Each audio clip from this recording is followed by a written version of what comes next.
บอกท่านผู้ชมหน่อยดิวันนี้น้องออมจะมารีวิวอะไรรีวิวสวนนะโอ้ยมีขวดนะลูกมีขวดด้วยนะ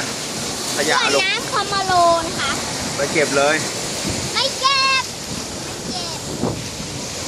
ให้หนูเก็บ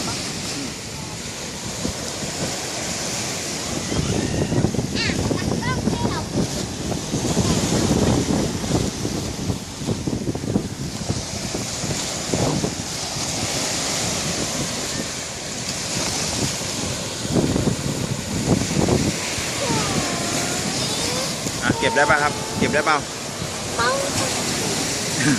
เอาเร็วเดี๋ยวจับมือไม่ต้องถอดอย่างนี้แหละเห็นไหมนะเก่งยืนอย่างนี้แหละเดี๋ยวให้มันโดนเท้าหน่อยนึงเนี่ย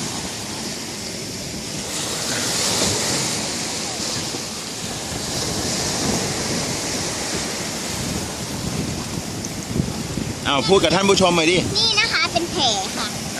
ให้ดูอะไรหน่อยคุยกับท่านผู้ชมหน่อยพ่อหนูจะบอกอะไรให้แก้มเขาใช่ไหมเขาไม่ได้อาบน้ำมาจริงเหรอเมื่อเช้าเขาไม่ได้อาบน้ำมาเพราะว่าเขาเจ็บแผลเนี่ยตรงเข่าไปล้มกับพี่นิกกี้มา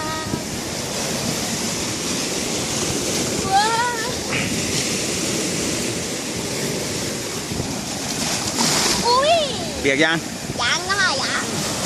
ต้องเปิดหน่อย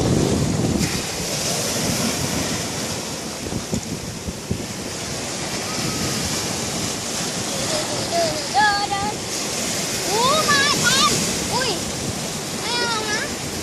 อย่ามานะไม่เอาไม่เป็นไร